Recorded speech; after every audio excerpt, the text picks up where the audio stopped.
అందరికీ నమస్కారం. ఇవాళ మనతో పాటు ప్రముఖ ఆధ్యాత్మికవేత్త ఆస్ట్రోన్యూమరాలజిస్ట్ శ్రీమతి జయప్రద గారు ఉన్నారు. మేడంతో మాట్లాడదాం. మేడం నమస్తే. మేడం నమస్తే అమ్మా. శ్రీమాత్రే నమః. మేడం 2024 డిసెంబర్ మాసం తులారాశి వారికి ఎలాంటి ఫలితాలు ఉండబోతున్నాయి, గ్రహస్థితి ఎలా ఉంది, ఎలాంటి రెమెడీస్ చేసుకుంటే బాగుంటుంది అంటారు?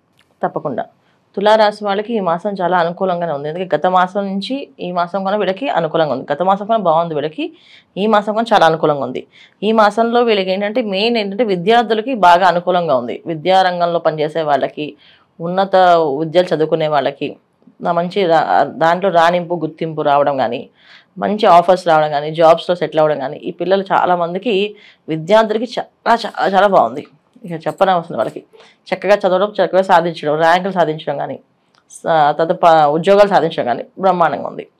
ఇంకెవరికి బాగుందంటే వివాహాలు చేసుకోవాలనుకున్న వివాహాలు అవ్వడం, వివాహాలు ప్రయత్నం చేయడం, వివాహాలు చేసుకోవడం కూడా ఉత్తమం. ఇప్పుడు వివాహాలు అవ్వడం ఒక వ్యక్తి అయితే, వివాహ ప్రయత్నం చేయకుండా ఉండి సవాల్ చేసుకుందాం అనుకోకుండా ఈ మాసంలో ప్రయత్నం చేస్తే వివాహం అయ్యే అవకాశం ఎక్కువగా ఉంది.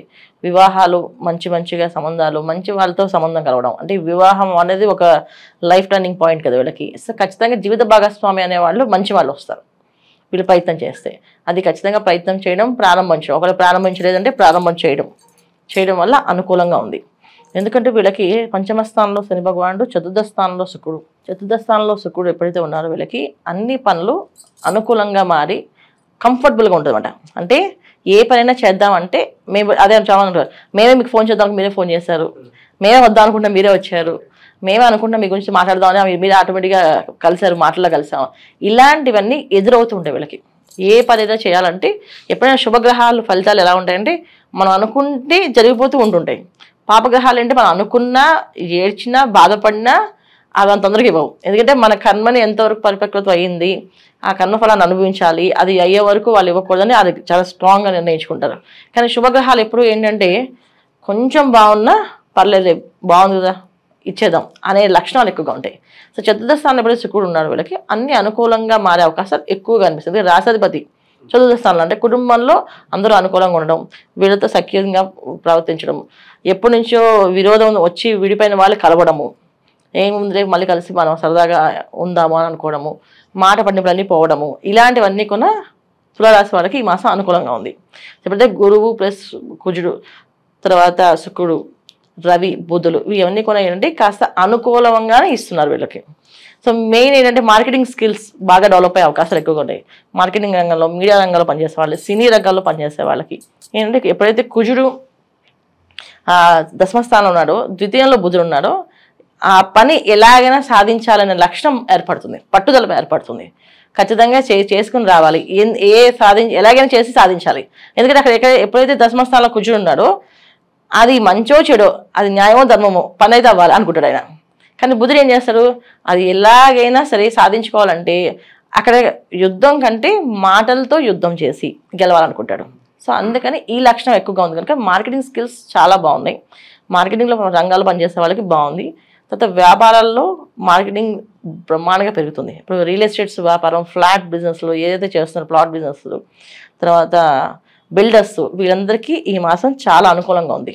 వాళ్ళకి లోన్స్ రావడం కానీ, ఆ ఫ్లాట్స్ అమ్ముకుపోవడం కానీ, అవ్వడం కానీ అవ్వడం కానీ ఇవన్నీ కూడా చాలా బాగున్నాయి. స్థిరాస్తులు రావడం కానీ, తర్వాత కోర్టు వ్యవహారాలకు సంబంధించిన వ్యవహారాల్లో వాటిలో ఉన్న పెండింగ్ కేసులు ఏవైతే ఉన్నాయో అవన్నీ మార్పు వచ్చి వీళ్ళకి అనుకూలంగా వచ్చే అవకాశం ఎక్కువగా ఉంది. తులారాశి వాళ్ళకి చాలా అనుకూలంగా ఈ మాసం అన్ని కనిపిస్తుంది. ఎందుకంటే ఇక్కడ వీళ్ళకి శుభగ్రహాలు గురువు ప్లస్ శుక్రుడు, ఈ తర్వాత బుధుడు, వీళ్ళందరూ కూడా కొంచెం అనుకూలంగా ప్రయత్నాలు పనులు అవుతాయి.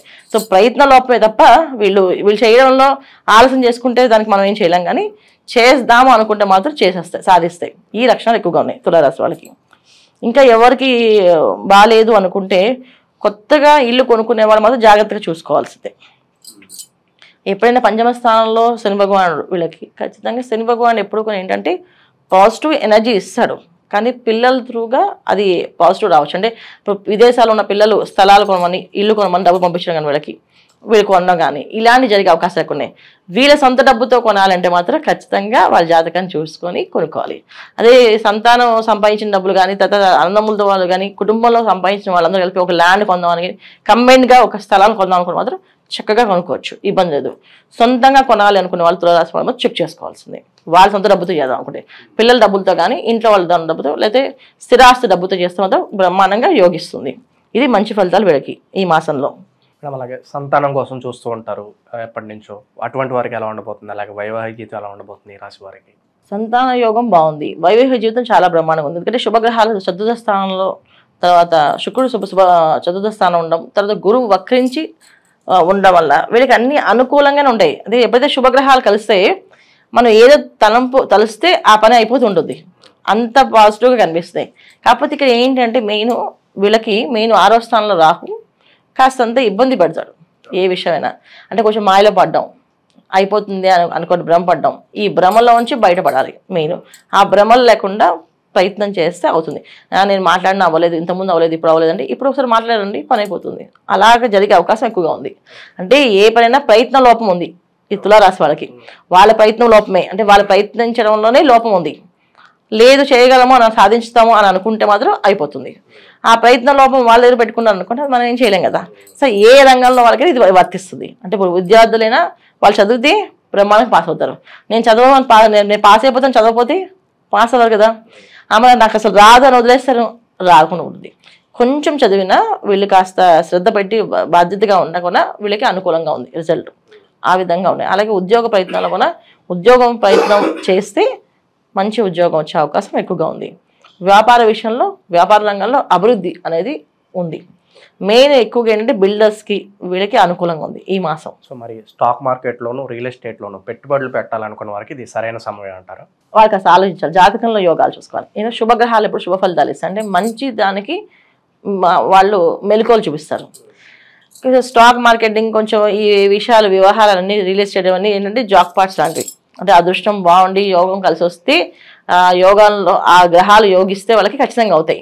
అయితే ఎప్పుడైతే ఈ యోగిస్తాయి అనేది ఖచ్చితంగా ఉంది, కానీ అది వాళ్ళ జాతకంలో కూడా ఆ యోగం ఉందంటే ఇప్పుడు ఈ శుభ గ్రహాలతో కలిసి అనుకూలంగా ఉంటాయి. ఇవి మాత్రం ఖచ్చితంగా జన్మజాతకం చూసుకోవాలి. ధర్మంగా చేసుకునే వ్యాపారాలన్నీ కూడా, న్యాయబద్ధమైన ధర్మబద్ధంగా చేసుకునే వ్యాపారాలన్నీ కూడా అనుకూలంగా ఉన్నాయి. కాస్త వేరే విధంగా చేసే వ్యాపారాలన్నీ కూడా వాళ్ళ జాతకాలు చూసుకోవాలి. ఎందుకంటే ఈ తారుమారు అయ్యే అవకాశం అయితే ఉంది కనుక ఆ తారుమారు అనేది ఏదైనా అవ్వచ్చు, ఇవి జరుగుతాయి. అంతే జాగ్రత్త పడాల్సిన అవసరం ఉంది. ఓకే, వీళ్ళు చేసుకోవాల్సిన పరిహారం ఏంటంటే లక్ష్మీ నరసింహస్వామి ఆరాధన. ఎందుకంటే ఎటువంటి మాయలో పడకుండా, ఎటువంటి ఇబ్బందులు పడకుండా, అదే కన్యారాశిలో కేతువు ప్లస్ తర్వాత వ్యయ స్థానంలో కేతువు, 6వ స్థానంలో రాహు, ఈ 2 కాంబినేషన్స్ వీళ్ళకి కాస్తంత ఏదో ఒక మాయ, అంటే అక్కడ ఏమీ లేదనుకొని వెళ్ళడం, పడిపోవడం జరుగుతుంది. అది ఏ సమస్యనే కావచ్చు, ఎటువంటి ఇబ్బందినే రావచ్చు, తెలియదు అది. సో అందుకని ఏంటంటే లక్ష్మీ నరసింహస్వామి ఆరాధన చేయడం వల్ల భార్యాభర్తల మధ్యన కానీ, సంతానం కోసం ఎదురు చూసే వాళ్ళు కానీ, వ్యాపారంలో అభివృద్ధి చూసేవాళ్ళు కానీ అన్ని అనుకూలంగా మారే అవకాశం ఎక్కువగా ఉంటుంది. సో లక్ష్మీ నరసింహస్వామి ఆరాధన చేసుకోవడం అంటే ప్రతి శుక్రవారం లక్ష్మీ నరసింహస్వామి గుడికి వెళ్ళడం, ప్రదక్షిణాలు చేసుకోవడం, ఇంట్లో లక్ష్మీ నరసింహస్వామి కవాలబ్బ స్తోత్ర పారాయణ చేయడం కానీ వినడం కానీ చేయాలి. ఇవి చేసుకుంటూ వెళ్ళడము. మంగళవారం పూట వీళ్ళు కాస్త మౌనంగా ఉండడం. మంగళవారం మౌనంగా అంటే మ్యాక్సిమం ఏ అవసరం లేని విషయాలు మాట్లాడకూడదు, అక్కర్లేని విషయాలు మాట్లాడకుండా అవసరమైనవి, ముఖ్యమైన విషయాలు, ముఖ్యమైన పనులు. ఇప్పుడు ఉద్యోగం చేసేవాళ్ళు ఉద్యోగం దగ్గర వాళ్ళు ఎంతవరకు వాళ్ళ ఉద్యోగ ధర్మం తప్ప మిగతా చిట్చాటింగ్ అని చేయకూడదు. ఇది వీళ్ళు ప్రయత్నం చేస్తే ఎటువంటి ఇబ్బంది లేకుండా జరుగుతుంది. అది అంటే వాళ్ళ ఉద్యోగం చేసుకోవచ్చు, బాస్ అడిగిన విషయాలు చెప్పచ్చు, కానీ సరదాగా కబుర్లు చెప్పుకుంటూ కాలక్షేపం చేసుకుంటూ నవ్వుకుంటూ ఉంటుంది. మంగళవారం మాత్రం చేయకుండా ఉంటే బాగుంటుంది. ఎందుకంటే మంగళవారం మాట్లాడడం వల్ల గొడవలు వచ్చే అవకాశం ఉంది, ఆ గొడవలు ప్రమాదంగా మారే అవకాశం ఉంది. సో అలాగే ప్రయాణాలు చేసినప్పుడు మంగళవారం పూట చేయకుండా ఉండడం మంచిది. ప్రయాణాలు చేస్తే కూడా వాహన అనేది కొంచెం ఇబ్బంది పెట్టే అవకాశం ఉంది, వాహన ప్రయాణం. దానివల్ల కూడా కొన్ని ఇబ్బందులు ఉన్నాయి కనుక మంగళవారం మ్యాక్సిమం ఎక్కువ మాట్లాడకుండా, తక్కువ మాట్లాడకుండా పని చేసుకుంటూ వెళ్ళడం ఉత్తమమైన ఫలితాలు వీళ్ళకి. ఈ మాసంలో ఈ రాశి వారికి ఎలాంటి ఫలితాలు ఉంటాయి, అలాగే మీరు చేసుకోవాల్సిన పరిహారాలు తెలియజేసినందుకు ధన్యవాదాలు. నమస్తే మా శ్రీమాత్రే నమః.